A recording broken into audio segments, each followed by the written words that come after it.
14 people in chat. Wow, that's great. And we haven't even started. All right, let me introduce our co-host. Make sure your microphone is on, January. There you go. Say hello. How you doing? Okay, there you go. There you go. Eric. Eric came in. Eric is my name-o. Hello, Eric. This is January. He goes by the name January and on here on Twitch. He streams several times a week. I met him through the Seattle Online Broadcasters Association. He lived really close to the former studio space of ours, walking distance, as a matter of fact. And January was the first guest to appear on my Tuesday show. And we spent an evening unboxing stuff. It was a good And time. yeah, we had a good time. Those unboxings went on for weeks. By the way, You had a lot of yeah, stuff. you saw how much stuff was in there. Yeah, Carol says welcome January. Chris says hello, hello. Miranda says hello, How you friend. doing, everybody? Thanks for having me on, by the way. Yeah, yeah, sure. Tell them more about what you do on your Yeah, stream. so I am a bit of a mix of mixology, beer, and you know, um, video games, Mm-hmm. chatting, storytelling.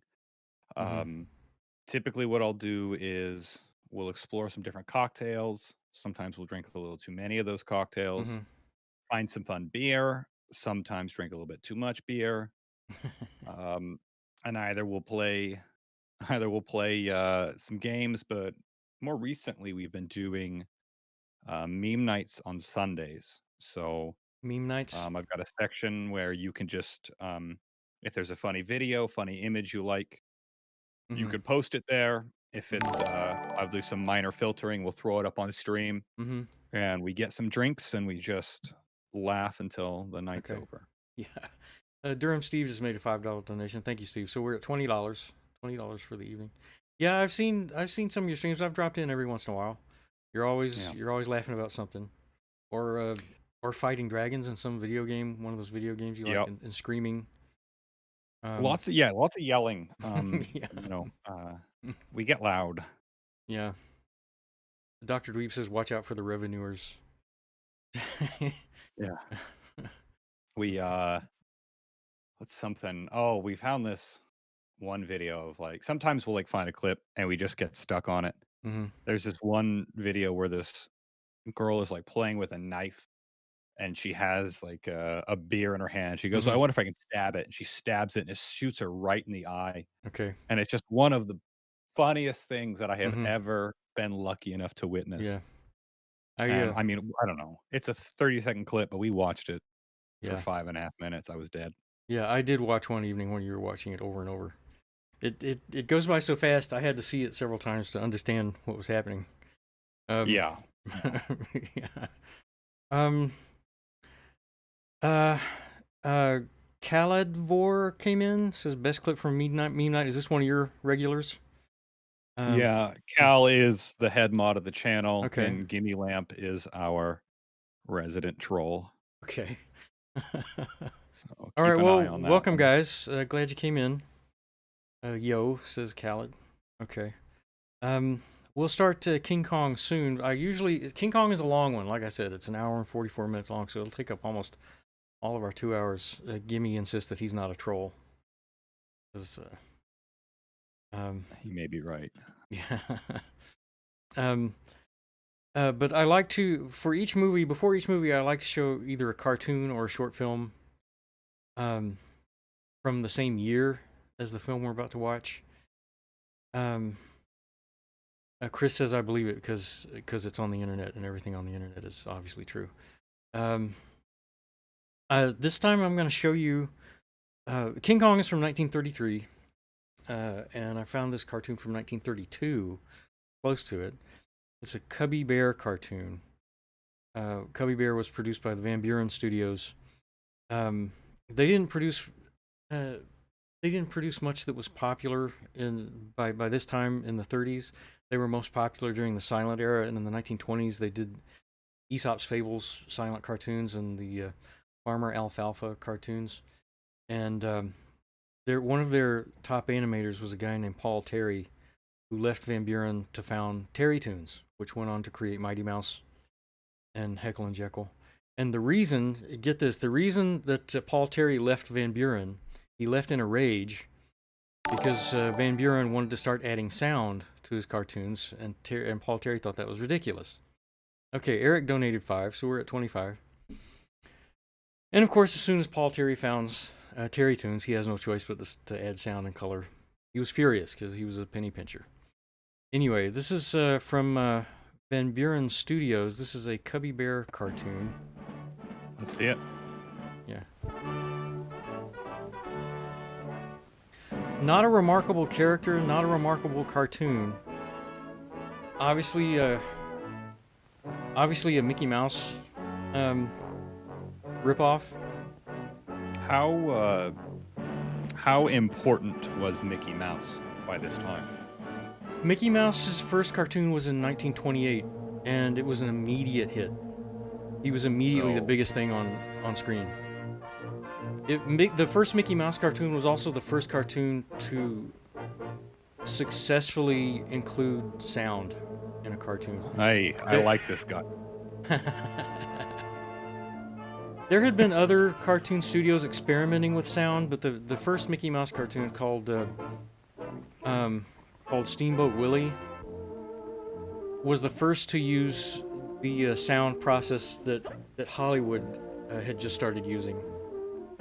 And Mickey Mouse, like I said, was immediately the biggest thing on screen. And Mickey Mouse looked a lot like other black and white cartoon characters at the time. But Cubby Bear was, he looks like Mickey Mouse, he's dressed like Mickey Mouse, he's doing the Mickey Mouse shtick. Mm-hmm.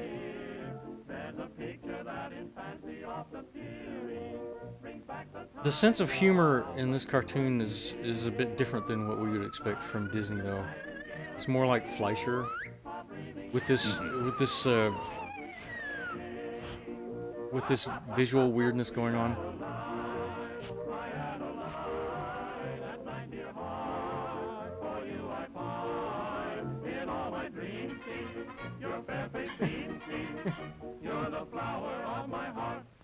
Eric is asking, why are all animation studios such tightwads? Well, animation is expensive.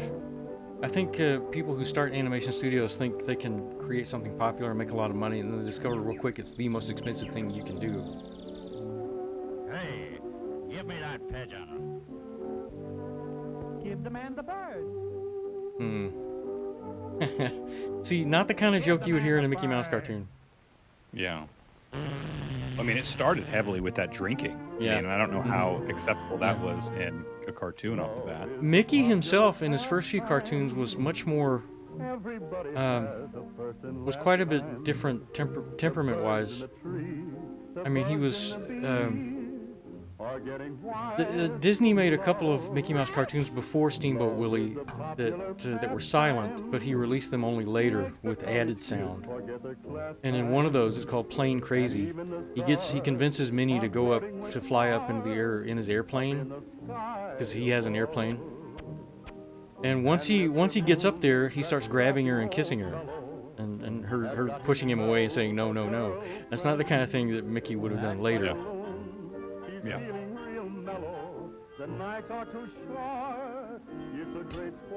I saw. I see he's tripping over people in the bushes. Yeah. I saw this. Yo, they're just looking for a place. Yeah, yeah. I saw this specific cartoon at an animation festival at a cinema in Houston in the 80s, and I never forgot it, and it was years and years before I could find it again. Of course, these days with the internet, you can find pretty much everything. Yeah. And there's one particular reason I remembered it for. We'll see it coming up later. Well, I mean, I think it's pretty obvious what they're trying to do. Yeah. Keep sitting on sharp objects.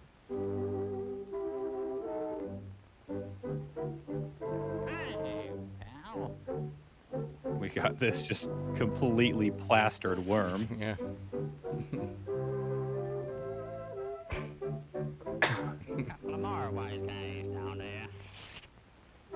So the worm doesn't even need the hook. He just jumps down and beats up fish. I like that.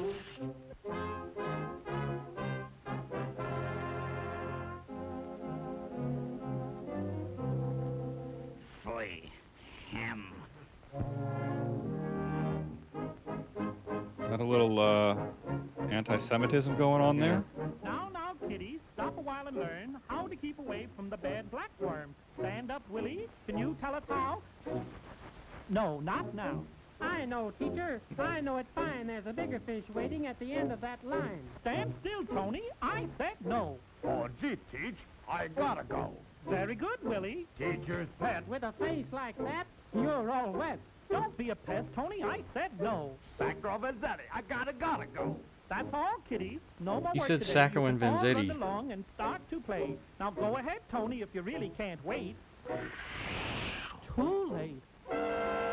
That was the gag that I remembered. The little fish who couldn't hold it in gag.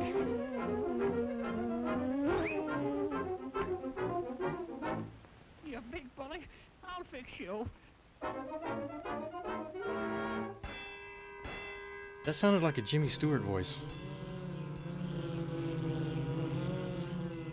But Van Buren and Terry Toons in the early days produced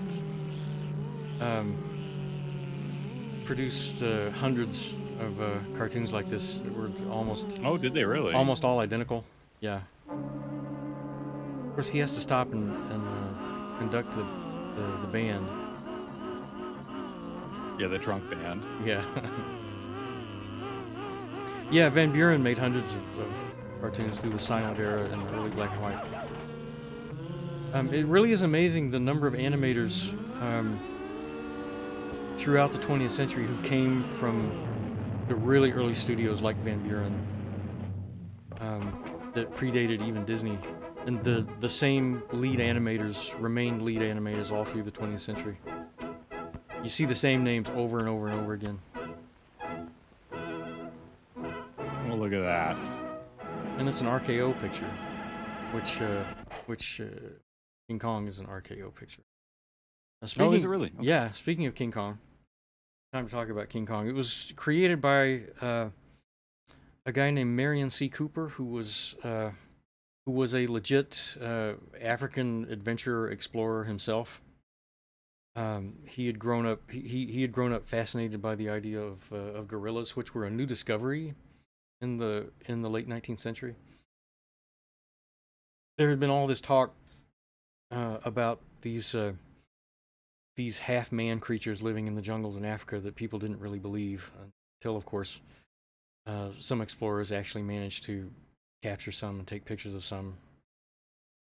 And they were still a point of fascination in the early 20th century. He came up with this idea for this story. He wrote a book wanting to make a movie out of it. And he serialized it in some magazines. And he got he sold the rights to make a picture to RKO, and he made the picture himself. He produced and directed himself with RKO, and he got together with the animator Willis O'Brien, who was already famous at that point for creating animated dinosaur pictures, and one of Willis O'Brien's animators was a guy named Ray Harryhausen, who went on to make all the Sinbad movies that we're familiar with today. All the great stop motion animation. Well, Cooper's first original idea for King Kong was that it was going to be a half gorilla, half man, a giant 40-foot tall half gorilla, half man troll kind of thing, not a gorilla. And Willis O'Brien wanted it to be more like just a savage man, basically a giant troll with bulging eyes, bulging red eyes, and sharp teeth. And then when Willis O'Brien started sculpting the creature, Marion C. Cooper looked at the sculpture and he was like, "No," he was like, "No, let's just make it a gorilla. This isn't sympathetic. This isn't sympathetic at all." He said, "This is just horrifying. This is just disgusting." That makes sense. So makes sense. So he made it a gorilla, And it was such a successful picture that RKO insisted it was the top-selling picture in the world immediately, and RKO insisted on making a sequel as fast as possible. And all the filmmakers were telling them, "Look, we need time. We need a couple of years to make a decent picture." And they said, "No, no, no. We want a new King Kong picture for next Christmas." So they cranked out this thing called Son of Kong that was not a success. It was that I've never seen, and it's apparently more of a comedy than anything else. But they made they made the same mistake that the picture studios always make. They want to make money immediately. They crank something out, and it's crap. And it's garbage. Yeah. And RKO went on to license the King Kong products and everything without Marion C. Cooper's being aware of it. And he discovered it years later after World War II, and went to court with RKO. And the court battles just went on and on and on throughout the rest of his life. They were saying that he sold them the rights to King Kong, and he was saying, "No, we signed a contract for you to make 2 pictures. You don't own King Kong." But after World War II, he had lost all the important documents. No. And then he heard about RKO went out of business, and all their properties were sold to Universal, and Universal continued to license King Kong to make models, and Of course. and then he learned about Universal working with Toho Pictures to do the King Kong versus Godzilla picture in 1962. And he was like, "No, no, no, you can't do that." So there was more legalizing and everything. But the book, the original book that he wrote, is in public domain now. The courts have said repeatedly that the book is in public domain. Wow. So today, Durham Steve says he has a soft spot for Son of King Kong. I've never seen Son of Kong. And Dr. Dweeb was asking me, "You've never seen Son of Kong?" No, I have not. I know that it has a reputation for not being a good film, and I've just never been interested. But I've seen King Kong plenty of times. But let's get on with it. 1933. I've been an animation historian for most of my life. When I was in college, the art history professor let me speak during one class about the history of animation, and I always followed the historians in saying that Snow White was the first animated feature film from 1937, 38. And then not too long ago, about 10 years ago, I was looking over the list of history of animated feature films. And these days, historians put King Kong as number 1. It's 1933. And I was like, of course. Why didn't I think of that? You've got a feature film, the biggest hit in the world in its day, where the title character is entirely animated. Of course, that's an animated feature film. Yeah. Why did I can never see it. think of that? I understand. Yeah. So we're about to see an amazing spectacle, King Kong. Well, and I think it's. Go ahead. You think it's what? Oh, I just think it's really interesting. Especially like North American and U.S. historical art, especially when it has to do with anything about fear, is always about the unknown coming home. And interesting. we, in early days of literature, we found that we didn't have castles. And when I say we, I'm talking about U.S. specifically here. We didn't have these giant castles where there was some unknown king or, person in there. We had woods, and once we crossed over to the Pacific, we found out, oh, the woods ain't that scary, and so we had to keep finding things to scare us. And the best way to do that was to bring the unknown home. And from what I've read, this is like one of like the major like film versions of that initial starting. Okay, interesting. Is that why you picked King Kong? When I reached out to potential co-hosts and asked people to pick a film, and you picked King Kong. Mostly like I know a little bit about it. Out of all of them, this is the one that I know of the most, which isn't a lot. So that's kind of why I picked this one. Okay. All right. Yeah, this does have an interesting, a really interesting complete soundtrack. We were noticing when we watched Dracula and Frankenstein, which were only from Frankenstein was from 31, and so was Dracula. They were both from 1931, only 2 years before this, and they didn't have any soundtrack music. Oh, interesting. They played some music at the beginning of the film. In the case of Dracula, it was a selection from Swan Lake. But other than that, they had no background music at all. So there wasn't even like a noise that would play, kind of like the way an orchestra would play during an old cartoon? No. Wow.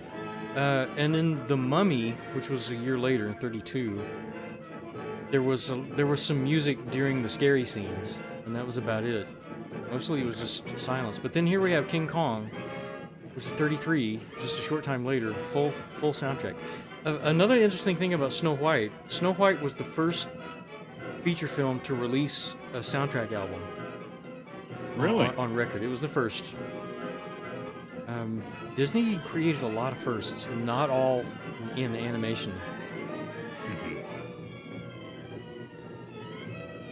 And this was back in the day when there were overtures.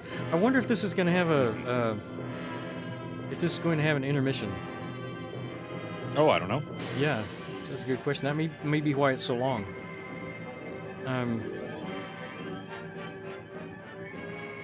It's a great music. It really is amazing when you think about it that this film got made at all. That somehow Cooper was able to sell this to RKO. He was able to convince them to produce this, because this is like the hardest thing to do. I mean, when Willis O'Brien did this, nothing like this had ever been done before. Nothing even remotely like it. I was reading about it just before we got on, and Cooper was talking about... There's some quotes from Cooper. He was talking about during the making of the film, he was pointing out that he didn't have a fixed height for King Kong. He said there are different scenes where the model is at a different scale compared to the trees and the buildings. And he said it was... it didn't matter to him as long as the scenes were thrilling, and as long as the audience accepted it, and found Kong frightening and sympathetic and everything. And he said it was a point of contention with him and the animators, because they wanted to scale everything and be precise about it. And he was like, no, I don't care. He needs to be visible next to the Empire State Building, because if he was only... So in some scenes he looks huge, other scenes he looks... In some scenes he's only 18 feet tall, in some scenes he's 300 feet tall. Yeah. That makes sense. I mean... Yeah. And I mean, at this point, they knew, like, at no point was the audience going to watch this at home. Right. Universal have blocked the rest of this episode from YouTube. You can see this complete episode uncensored on our Twitch channel. There is a link in the description below.